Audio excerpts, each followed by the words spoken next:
नमस्कार, state news bulletin में आपका स्वागत है। मैं आपके साथ हर्ष चौधरी। बुलेटिन की शुरुआत करने से पहले एक नजर बुलेटिन की अहम सुर्खियों पर। जयपुर समेत कई शहरों में पारा 40 से नीचे, अधिकतम तापमान 1 से 3 डिग्री सेल्सियस तक की गिरावट। रावला रोजरी सड़क मार्ग पर पराली से भरे ट्रैक्टर ट्रॉली में लगी भीषण आग।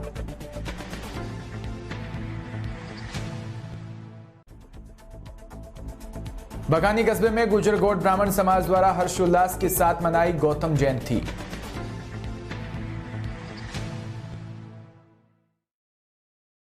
और खबरें विस्तार से। राजस्थान में गर्मी के तेवर कल से फिर हल्के पड़ने लगे हैं।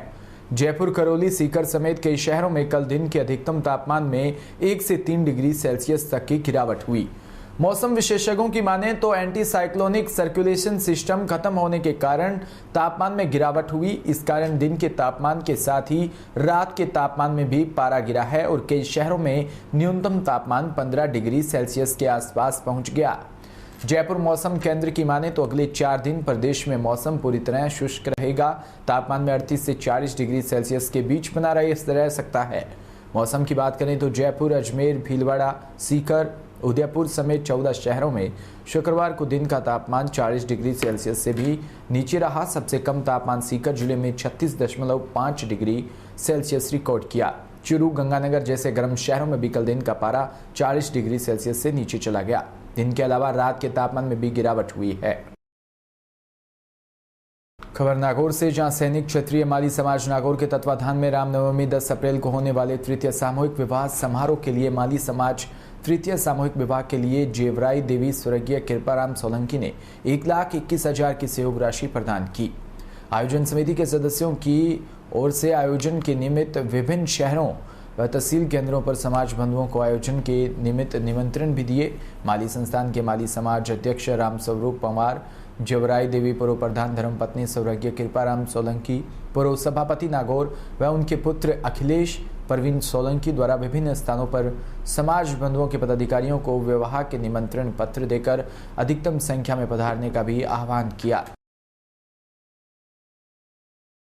खबर उत्तर प्रदेश से, जहां जनपद कासगंज के पटियाली उप जिलाधिकारी की सरकारी गाड़ी और बाइक सवार की जबरदस्त भिड़ंत हो गई, जिसमें जिलाधिकारी और बाइक सवार दोनों गंभीर रूप से घायल हो गए, जिन्हें नजदीकी स्वास्थ्य केंद्र में भर्ती करवाया।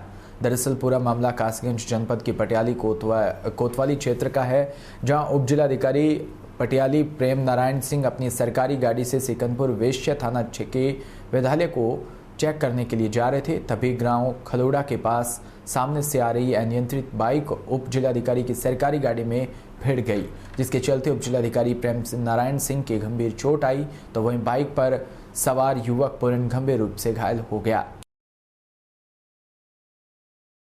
कासगंज के कस्बा गंज डडवारा में रेलवे रोड पर स्थित पंचायती बाग काली मंदिर पर नवरात्रि महोत्सव का धूमधाम से शुभारंभ हुआ। कलश यात्रा गंज डडवारा के कई विभिन्न चौराहों पर होते हुए निकाली। विभिन्न रूप से झांकियां आकर्षण केंद्र बनी रही। पंचायती बाग में शनिवार को नवकुंडीय महायज्ञ प्रारंभ होगा, इसके लिए भूमि पूजन किया गया। दरअसल आपको बता दें कि पंचायती बाग पर पूजा अर्चना के साथ विधि विधान से कलश यात्रा प्रारंभ की गई। पीले वस्त्रों से सर पर कलश धारण कर महिलाएं कलश यात्रा में शामिल हुई। कलश यात्रा में बैंड बाजे पर माता रानी के भजनों की धुनों पर नृत्य करते हुए नजर आए। वहीं आपको बता दें, कलश यात्रा में सबसे आगे काली मंडल अखाड़ेला अपने पैतृक बदल कर करतब दिखा रहे थे। यात्री में शामिल भगवान गणेश, शंकर, पार्वती, लक्ष्मी माता की आकर्षक झांकियां रही। खबर श्री गंगानगर के रावला मंडी से, जहां रोजड़ी सड़क मार्ग 9 PhD गांव के रोड पर एक चारे से लदी ट्रॉली में आग लग गई। ट्रॉली की पराली में आग लगने का पता चलते ही ट्रैक्टर चालक ने तुरंत ट्रैक्टर को ट्रॉली से अलग किया। ट्रैक्टर तो बच गया, लेकिन ट्रॉली में भरी पराली जल गई। सूचना मिलने पर रावला पुलिस की गाड़ी मौके पर पहुंची और आग को ग्रामीणों व टैंकरों की सहायता से बुझाया गया। खबरों में बात करेंगे झालावाड़ की, जहां जिले के बकानी कस्बे में गुजर गोट ब्राह्मण समाज द्वारा प्रतिवर्ष की भांति इस वर्ष भी गौतम जयंती पर्व हर्षोल्लास के साथ मनाया गया, जिसे लेकर सुबह समाज के मंदिर में पंडित कैलाश शर्मा द्वारा हवन करवाया गया। इसके पश्चात सभी समाज के लोग मंदिर पर इकट्ठे होकर भगवान गौतम ऋषि का भव्य रथ सजाकर शोभा यात्रा निकाली। शोभा यात्रा समाज के मंदिर से शुरू हुई, जो पुराने थाने के सामने से होते हुए अस्पताल रोड, बस स्टैंड, मुख्य बाजार पहुंची, जहां सभी महिलाएं लाल चुनरी ओढ़े हुए वह पुरुष सफ़ेद वस्त्र धारण किए हुए जुलूस में चल रहे थे। यहाँ युवा और बच्चे भजनों के ऊपर नाचते गाते और भगवान की जयकारे लगाते हुए चल रहे थे। जहाँ कई संगठनों द्वारा शोभा यात्रा का स्वागत किया। शोभा यात्रा का समापन मंदिर की धर्मशाला में हुआ।